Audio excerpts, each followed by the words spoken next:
What happens to that energy once the body is gone?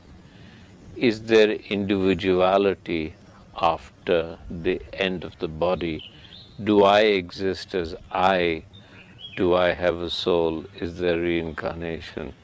Or is it just my ego that is saying, actually, even when I let my body go, there is an I that still exists?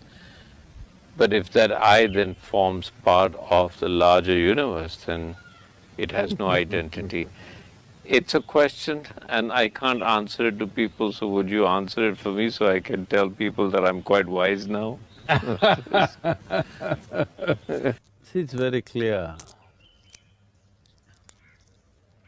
If you close your eyes and sit,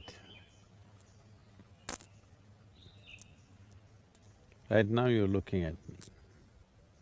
If you close your eyes, you cannot see me. But you are still there, isn't it?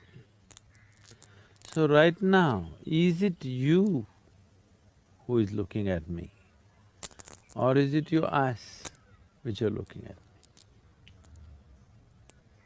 So it's you who is looking at me. Yeah, Through the window of your eyes, you're looking at me. If you close the window, yeah, do you still exist? I still exist. So, you are clearly saying you are much more than the body, isn't it? Yes, And you also know very clearly that this body you slowly accumulated. yes, Or in other words, what you call as my body is just a bit of loan that you have taken from Mother Earth, just a piece of the planet. She's pretty generous. no, it's very generous. Yeah. She's pretty generous with the loan. But when the time comes, she wants to collect it atom by atom. See, now I hold this pebble in my hand. Yeah, Initially I say, this is my pebble, I'm not willing to give it to you. After some time, I start thinking, this is me. Now when the time comes that anyway this pebble is going to be taken from me, I am being terrorized because I am being taken away. You are not being taken away. Only the food that you gathered, the piece of planet that you gathered in the form of this body, the planet is asking it back. If only you were aware this is only something I've accumulated, not intellectually. Every moment if you are constantly aware that I am not this body, this is just mine, all right. This is just a gathering. I've accumulated this, I'll use it, and when it's necessary, I'll drop it. If this awareness was there all the time in your life, death would be just change of clothes, isn't it? It's actually more simple than that.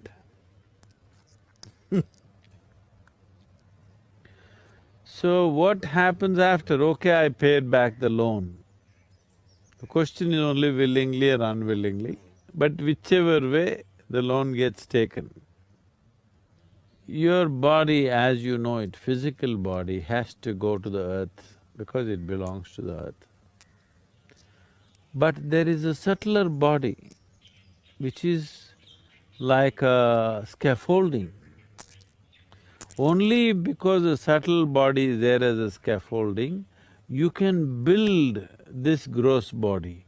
You eat a banana, it becomes body, you eat a piece of bread, it becomes body, you eat a brinjal, it becomes body, because there is a subtler scaffolding.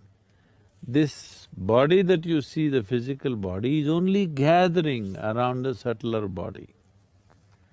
So when this body falls, the subtle body, which is generally referred to as etheric body or whatever else, is still on. it still has some information. But the important difference is, when you had a physical body and a conscious mind, you had a discriminatory capability. So once the body falls down along with your thinking mind, logical mind, and a discriminatory aspect of the mind is fallen, there is no more discrimination. You only happen by tendencies. So still there are certain tendencies.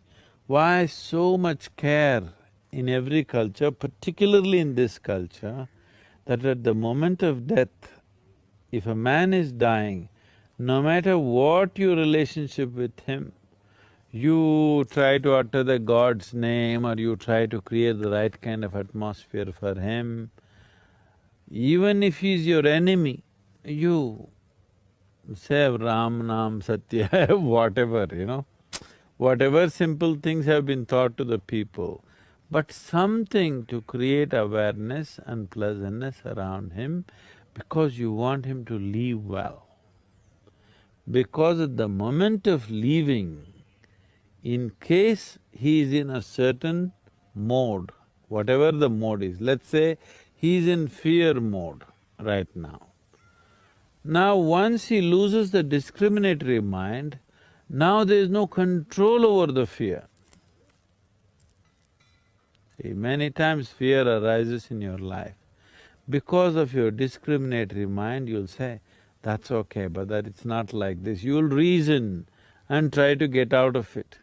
If there is no discriminatory mind, it just snowballs into paranoia. Paranoia not like as living human beings know. Paranoia which grows into a million, billion folds because there's complete absence of discriminatory mind. But suppose you create pleasantness at that moment of death, now this pleasantness also multiplies into a millionfold over because there is no discriminatory mind. Whether it's sweetness or bitterness, pleasantness or unpleasantness, all of this can take on a big proportion if only there is no discriminatory mind.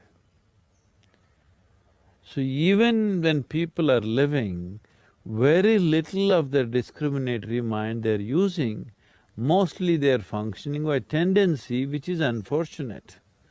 But once you have shed the body, there is no other way. You will only go by tendency.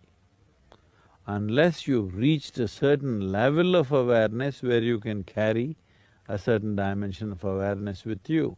Otherwise, whatever is your quality will snowball into something very big. If it snowballs into unpleasantness, we say he is in hell. If it snowballs into pleasantness, we say he is in heaven. So heaven and hell are not geographical places. It is a state that somebody gets into. And then reincarnation. You want to come back now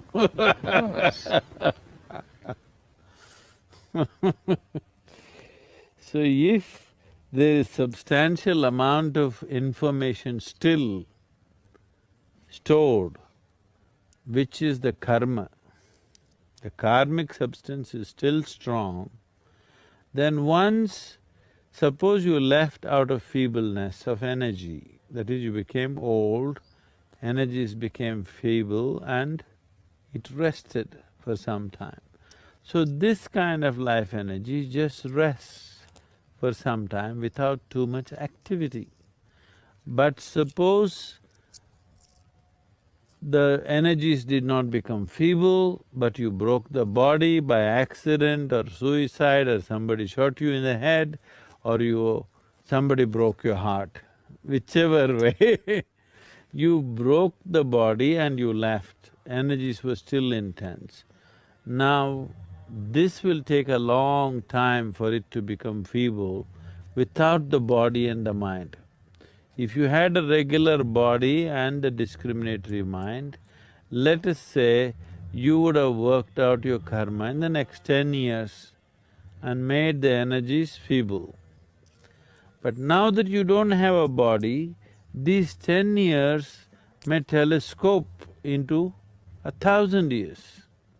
So this is the reason always they told you should never die of suicide, you never should be murdered, accidental death is bad, because now your limbo situation is long, very, very long, because you have no discriminatory mind, we don't know which way you will roll, and the chances of finding another womb are very little because you're in a certain level of intensity you cannot find.